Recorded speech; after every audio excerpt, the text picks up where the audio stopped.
Good morning, everybody, and welcome to the Children's Scrutiny panel. It's 10:30, Friday, 8th of August. My name's Itrat Ali, and I'll be chairing the meeting. So I'd just like to start off with item number 1. We've received apologies from a number of panel members, Councillor McKirker, Councillor Bramwell and Councillor Robinson. We've got Councillor Smith online joining us via Teams. So to start off the meeting, if I can go around the room and we'll do introductions in the room.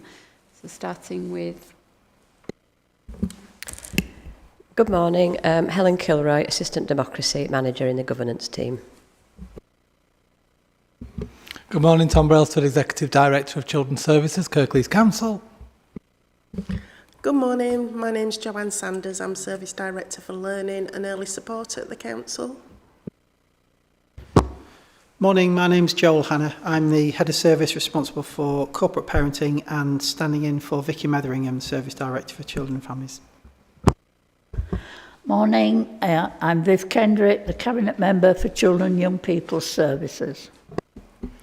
Thank you. I also just want to take the opportunity to say hello to Albert, who's in the room, who's a politics student that's observing the meeting today. So online, we've got, over to you, Councillor Riley. Good morning. I'm Councillor Jane Ryler, Cabinet Member responsible for education. Councillor Smith. Morning all, I'm Councillor Richard Smith, Kurt Burton, Councillor and Chair, Cabinet Member for Children's Services. Thank you. So item number 2, minutes of the previous meeting. Unfortunately, we're not quorate in the room today, so the minutes of the meeting of the panel that were held on the 28th of April 2025, I'm going to have to defer till the next meeting to approve them. Is that okay with everybody?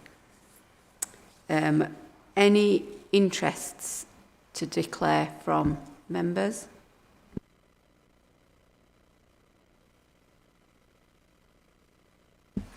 None from myself. Take it as none from Councillor Smith.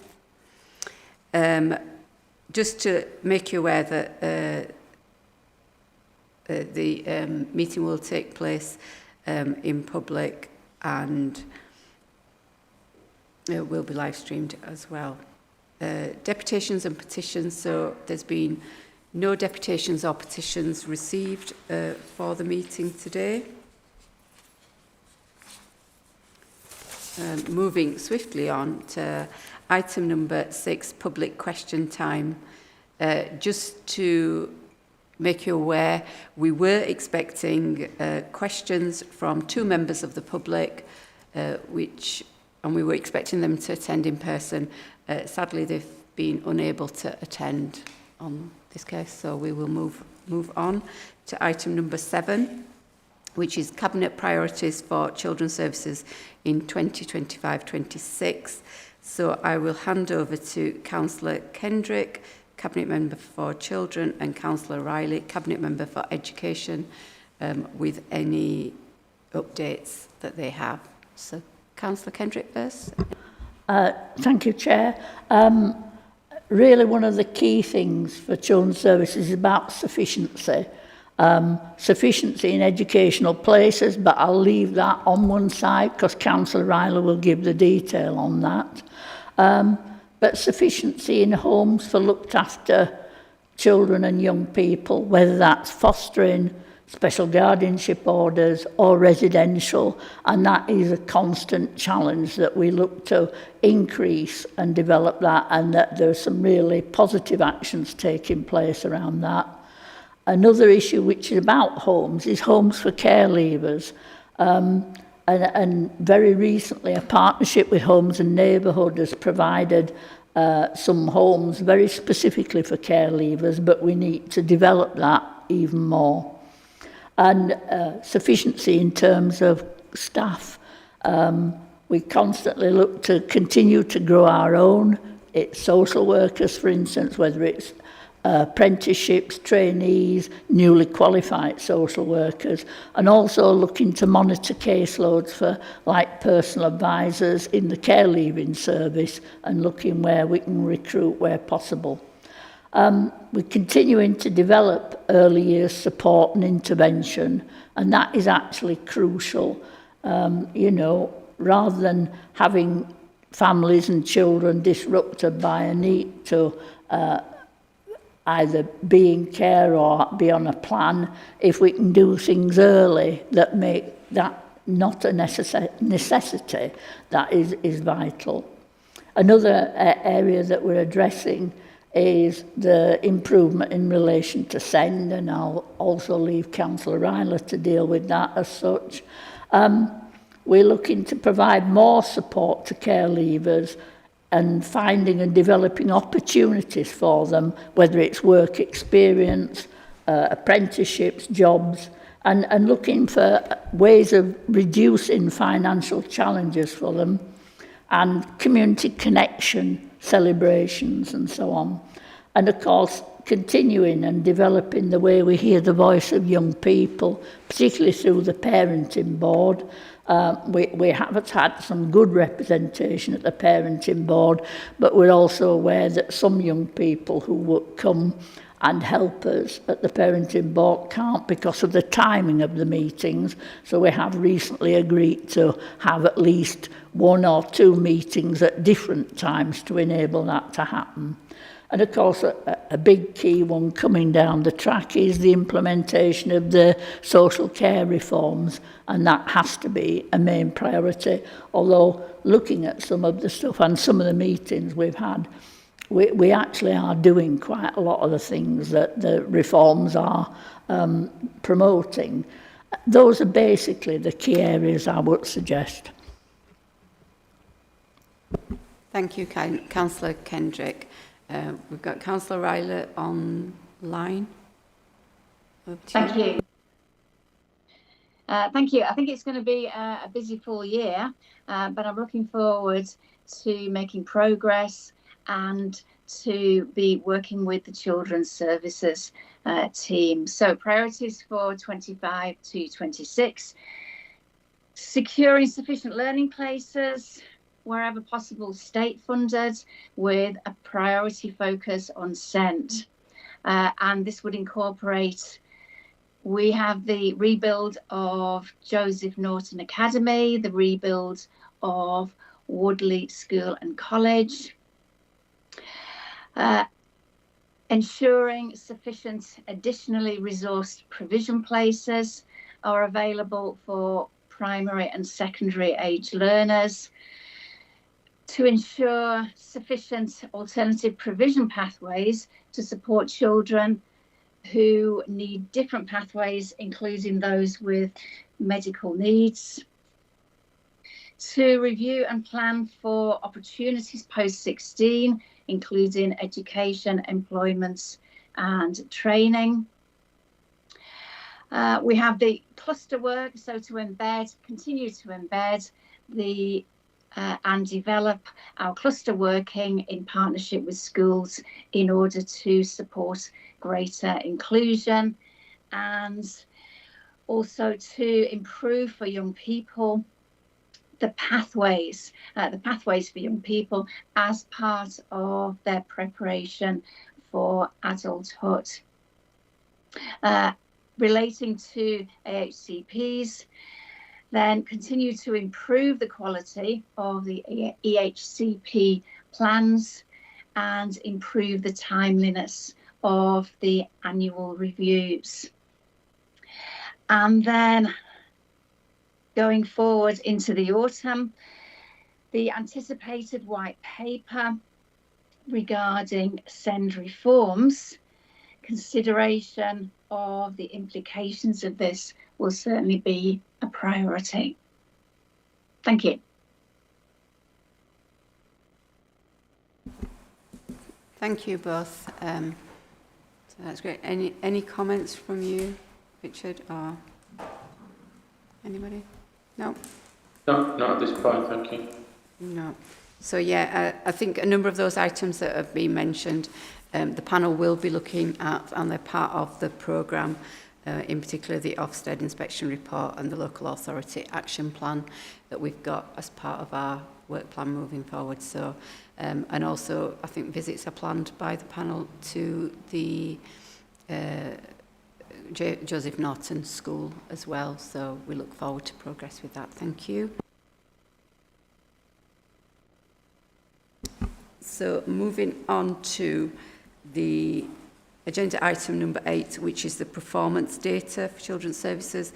We're going to have a verbal update on highlights from Joanne Saunders, Service Director, and Joel Hannah, Service Director. So, Oh, sorry, Joe, Head of Service. So over to you to start off with. Thank you. Thank you. So just because of the period that we're in, we have been looking at data available up until the end of June. Wanted to touch upon education, health and care plans. Just wanted to give some information about the number of education, health and care plans. Compared to last month, we've seen a steady increase. And just if we compared June 2025 to June 2024, Kirklees as a local authority maintains an additional 495 plans compared to this time last year. So you can see that growth over the last 12 months. As you know from the work that Scrutiny have undertaken over the last municipal year, our statutory compliance rate was low. It did improve. You can look at the SEN2 return that was published back at the beginning of June. But our statutory compliance had increased to 23% for the annual year, the calendar year, should I say, of 2024. But I'd draw your attention to the fact that how are we performing in 2025? The way in which the statistic is measured is a cumulative rate. So for the first 6 months, our statutory compliance for initial EHCP stands at 47.2%, which is in line with national average. But I would like to share with you some information about June and actually just hot off the press July data. In month, so we not only do we measure cumulative, but in month compliance in June, the plans that were issued were 65.9% of those were compliant within 20 weeks. And in July, the number of plans that were issued, 72.7% of those were within the 20-week compliance, which is significantly better than national average. I think what I'd want to highlight to Scrutiny colleagues is that we have invested, we are improving, we know there's still work to do, particularly in relation to annual review, so I'm glad that Councillor Ryler has put that as one of her priorities. But actually we are now sustaining a really good turnaround rate and compliant. In terms of compliance, what we've said before and will continue to say, it's not just about compliance, it is about the quality of those plans. So that is a sharp focus for us as well. Just in terms of, we are now in the summer holiday period, so that does give my teams across the learning service to undertake the opportunity to undertake some detailed analysis of the last academic year. We report to you regularly on the rate of suspensions and exclusions, and we are seeing some positive trajectories in terms of the numbers of the numbers of youngsters and the numbers of episodes of suspensions, and also a reduction in the number of youngsters that have been permanently excluded.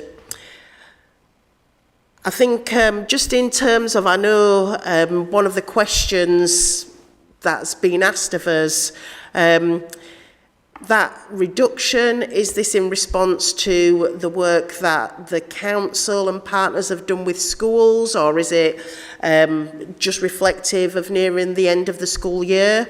And I think what I would say is, until we do some of that deeper dive analysis, I think it's really difficult to attribute to a single factor. Definitely our schools are working very much to be as inclusive as they possibly can. We do have exclusions managers that work with our schools, and when they notify us of an exclusion, we reach out to schools to see if there are any opportunities to look at an alternative outcome. As a result of this, several notifications have been withdrawn, and we have found some alternative solutions for the young person that have been appropriate. And this includes educating youngsters at another site for a period of cooling off, or in some instances some alternative provision. And in some instances where a youngster may have an EHCP, calling for an early annual review so they can make sure that that youngster's needs are being met. I think in addition to that, we've spoken here before, we introduced at the beginning of this academic year a new way of working. It's our inclusion multi-agency panel, and that's now been running for a full academic year. Just to give you an idea just how important that has been for the system, we've seen upwards of 500 referrals for access to one of our commissioned alternative provision places. Or it's not just about getting a different place. What it is also about is getting professional support and advice. And because that's a multi-agency panel, we've had opportunity from health advice, from social care advice, and in some instances from our specialist outreach team, so some learning strategies to support a youngster in school. So schools have been using this pathway to access some short-term provision for the child, for example, if there's been a medical need. But sometimes there's an alternative provision, either full-time or sometimes to supplement the offer already in school. So it's something very new. It's not been previously in operation for us locally, but it's really started to have positive impact, and we've been collecting some of that information. And then I think thirdly, we can't lose sight of the fact that we have had the cluster model now embedded for 12 months. We have just done a review of the cluster model. We've taken lots of feedback, but that has been offering some really strong opportunities for peer challenge, professional development, and that wraparound of the team around the cluster. And it's showing promise in better supporting children's needs within their local school. We're looking forward to next year as we further embed that model and collect some more impactful data so we can correlate the impact of that work. I think it's important for us to reflect on the numbers of youngsters that are electively home educated. We have seen an increase this year. For example, we had as many youngsters that were on the EHE register at December 2024 as we had at the end of the academic year, the previous academic year. So like other areas, our numbers are rising. What we are looking forward to is Scrutiny, I believe, are coming to visit the team that look after the work that we do with elective home education, and I'm sure there'll be an opportunity for some more detailed analysis about the types and reasons and arrangements for those who are choosing to at home educate. Just then, children that are missing in or from education, this is something that we report on. It's really important that youngsters get what they are entitled to. Our number in June is steady at 179. We know there is July data yet to come into that mix, but if we looked at the end of last academic year, we're not seeing a significant increase or decrease, it's holding steady. We know that there's always a spike at the beginning of the new school year, so we'll be keen to review that. That usually happens because it's the start of a new term, a whole new cohort of youngsters starting school or moving school, and things happen in the summer holidays where youngsters maybe move out of the area or move house, and so the team will be busy doing follow-up with our schools to make sure that all our children are accounted for. And I think, Chair, that's probably the overview from Learning and Early Supports data. Thank you. Thank you, Jo.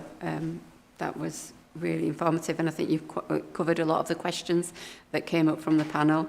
I myself, as well as some team members, have actually seen firsthand the cluster models. You know, it's been really great to have some visits and see that evolve, and like you say, the progress that's been made this year.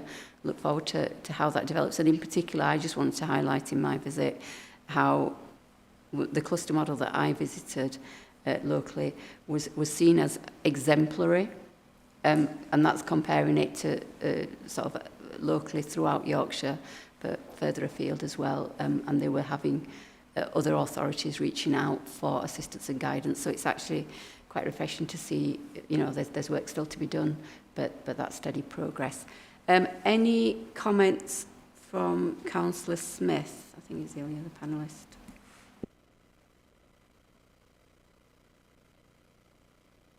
Sorry, I'm struggling to get off mute. No, nothing to say at this stage, thank you. No, that's great. So thank you, Jo. So over to Joel Hannah for your update. Thank you. I'll try and provide an update that covers the questions also that came from panel. I suppose in relation to our current performance and data, which is the same period as that just described, we've seen a very slight increase in the number of children that have become looked after. It's not a static number, it changes week by week, but overall we still are have a lower rate of children looked after than our statistical neighbours in all England, and we perform well at finding alternatives, and we're a very high user of families and supporting families to stay together.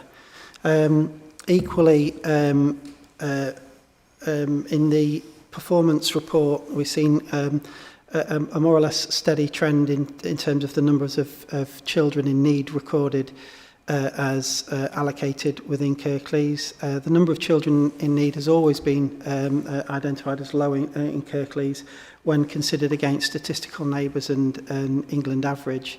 We've got very strong quality assurance processes and decision making within our duty and advice service and our assessment and intervention service to ensure that children that do require statutory services and responses receive those. And we're confident that whilst remaining low, we are identifying the right children and families who need our services.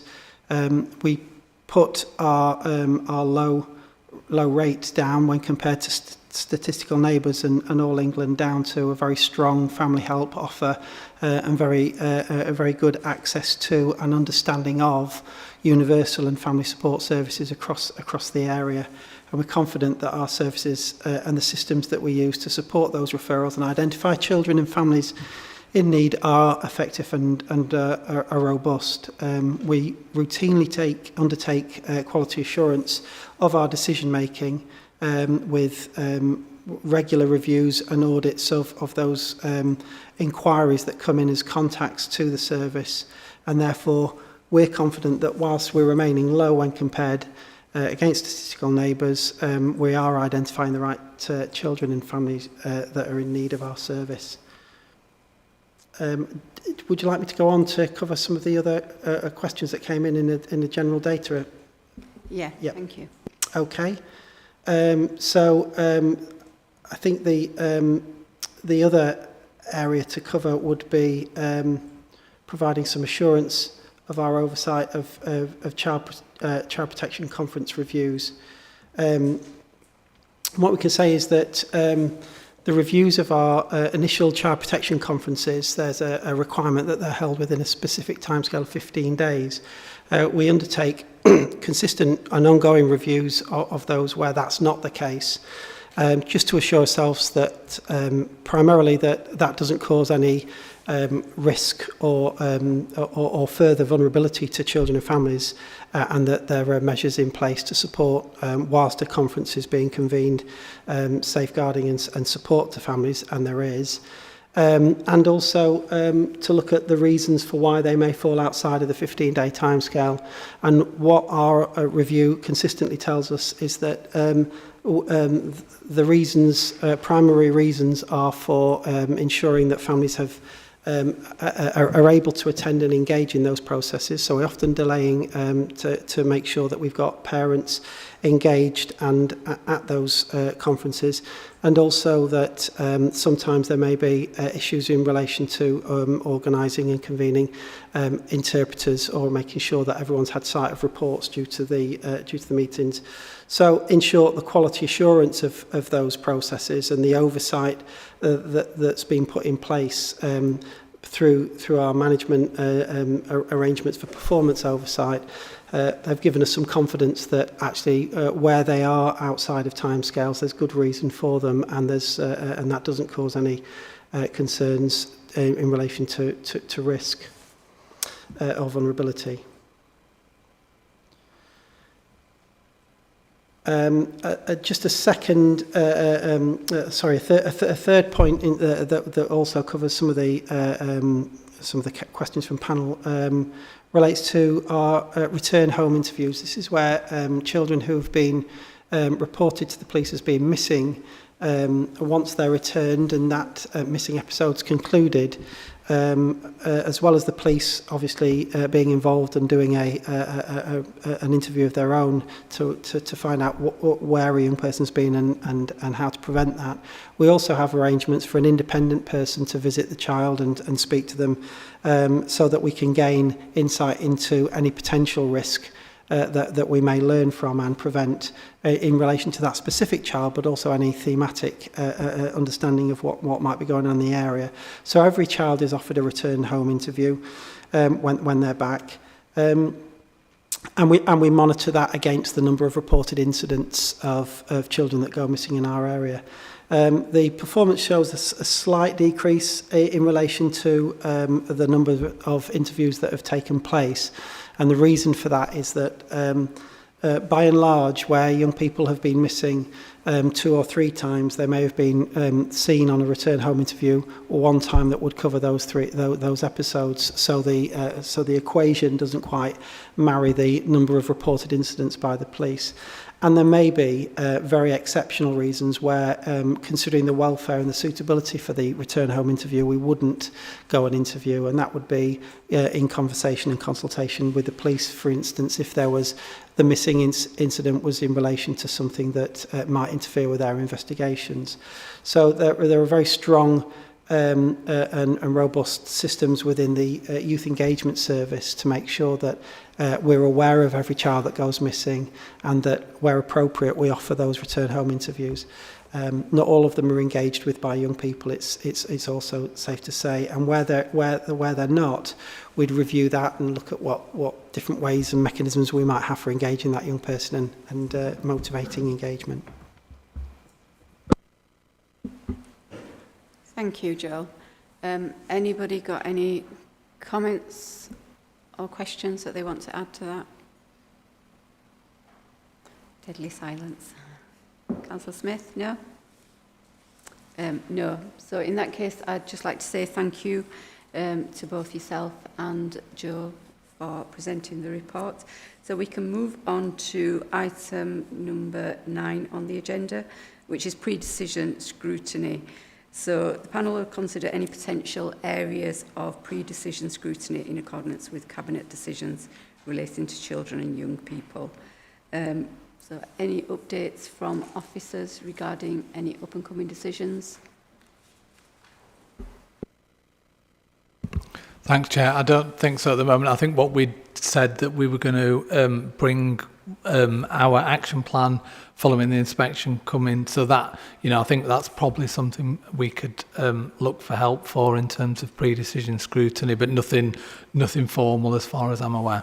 Yeah, thank you. And that is part of our on our agenda later on in the year anyway, so we will look at that when that's published.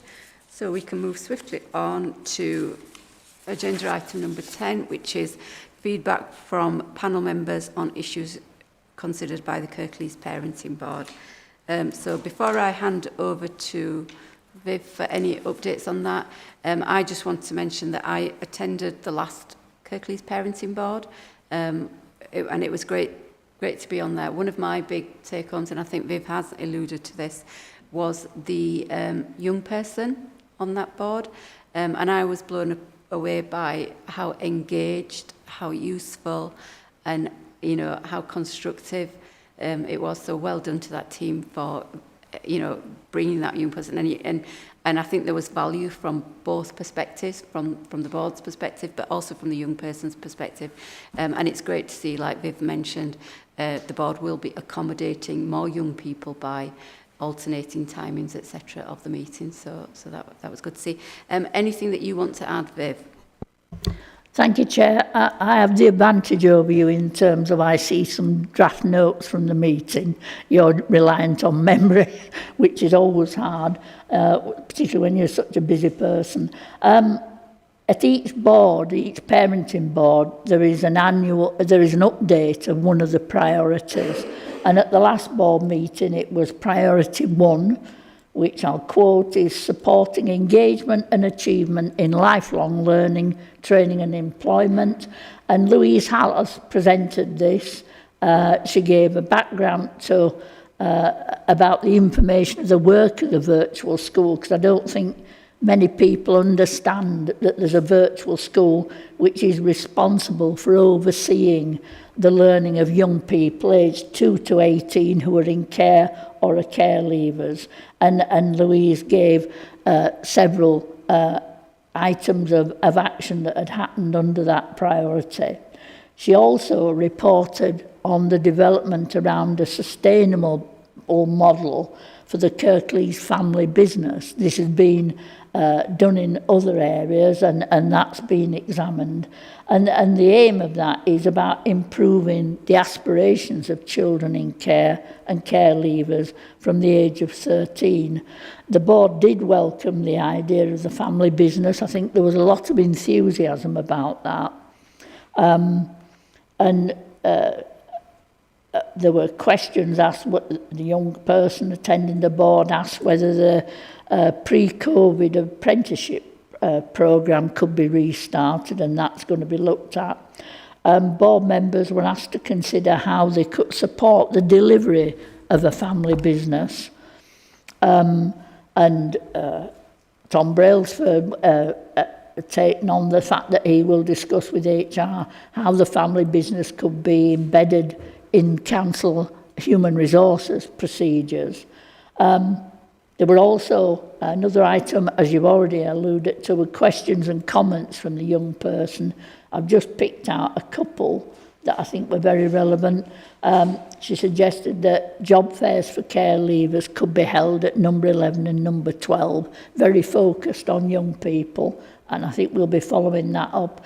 And also asked about what the possibility was for travel assistance could be offered to care experienced young people, and we are actively on with that as well.